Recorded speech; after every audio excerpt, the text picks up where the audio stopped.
My name is Larry Moliterno, and on behalf of the staff of Meridian Services, Meridian Community Care, the first day with our new name, and I'm already saying it wrong. I just want to thank everybody for coming out here today. I think that you have had a chance, hopefully, to go through the building, and we're very happy to present the Meridian's Women's Center here, and we're happy to share it with all of you. A couple of our partners that we want to make sure that we recognize that are here today are the folks from the Trumbull Mental Health and Recovery Board. Thank you very much for being here.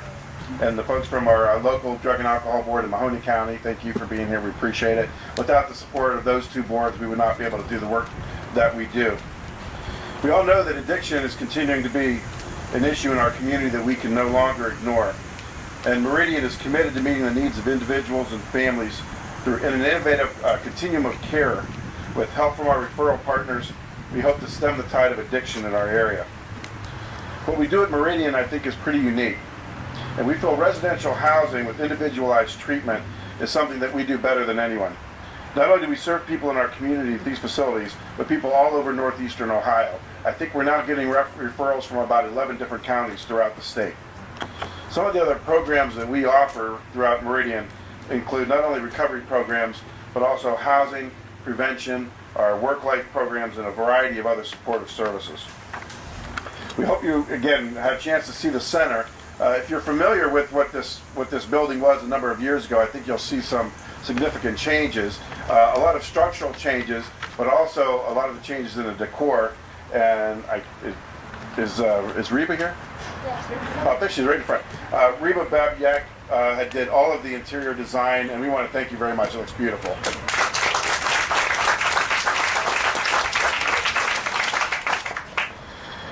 This building was originally known as the D'Onofrio Recovery Center.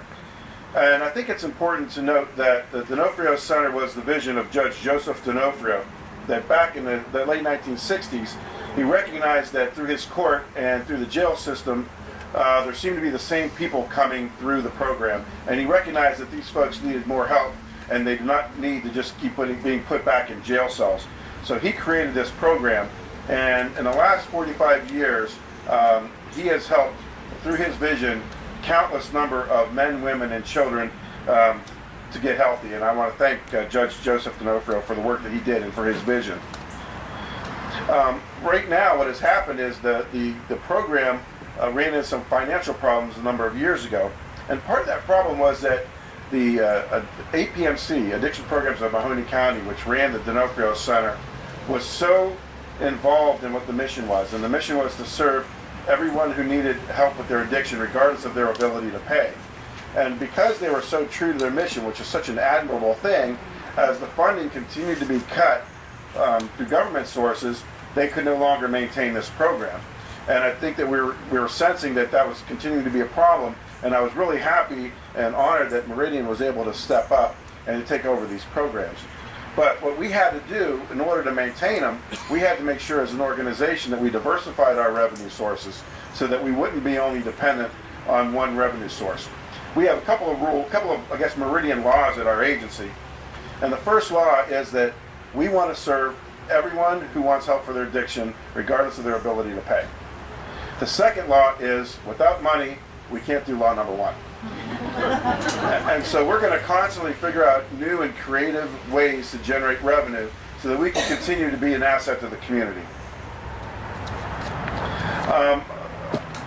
As a matter of fact, I think some of the folks from the local boards can attest to this. The funding for drug and alcohol treatment at the state level, I think we received, like a 30% cut last year, and that was on top of a 30% cut from the year before. And so it makes it more and more difficult for agencies like ours to do the work that we do. But again, Meridian continues to be committed to finding creative ways to continue providing these programs. This building right here, again, about 2 years or so now that we took over the building. And one of the things that we saw when we walked through the building, that even though we were doing really good work and we were helping people get better, we realized that this is a place where young ladies and their children call home for 90 days. And it didn't feel like a home. And we wanted to invest whatever we had to do into this building so that when people came here, when ladies came here, when they brought their children, this was their home for 90 days. And it's amazing on how that just by having that commitment, I think sends a signal to these ladies that we believe in them and we believe in their recovery, and I think hopefully it helps the recovery process. We've talked about the number of different counties that we serve here, and we're going to continue to do that. Especially with residential programs, the number of residential programs throughout the state are continuing to dwindle. And this has to be an important part of the continuum of care that Meridian is able to offer. Everything from prevention, through outpatient programming, through residential program, transitional housing, and also permanent housing. And we're thrilled that we're one of the few agencies that are able to do that continuum of services. We also want to recognize at this point, I think, the counselors that we have here working at the agency. One of the things that I've noticed is that the recovering field has changed an awful lot over the last handful of years. And we are very proud that, we just got the numbers today actually, we have 37 counselors in our agency. Of those 37, 32 are master's level. So we are, thank you.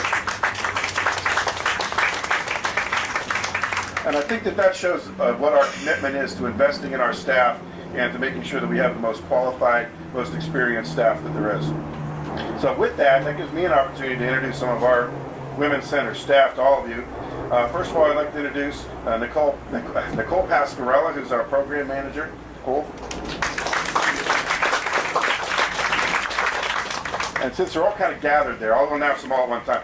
Diana Fellabaum, Julie Lennick, Jamie Allen, and Val Provoznik. We want to thank all of you very much for the work that and Andrea Oslin. And thank you. We want to make sure that everyone recognizes it. These are the faces. These are the people that are here. These are the people that get the calls on the weekends. These are the people who, without their truly caring work that they do for our clients, I don't think we'd be as successful as we are. One of the things that a client said to me not too long ago was that when they came, they kept being told, well, we care about you. And the client said, but we just always hear that because that's what people's job is. And after we were here for a while, we realized that the people here really do care about us. And I think that's what separates us from a lot of other organizations. And those are the kind of folks, and those are the caring folks that do that work. So thank you very much.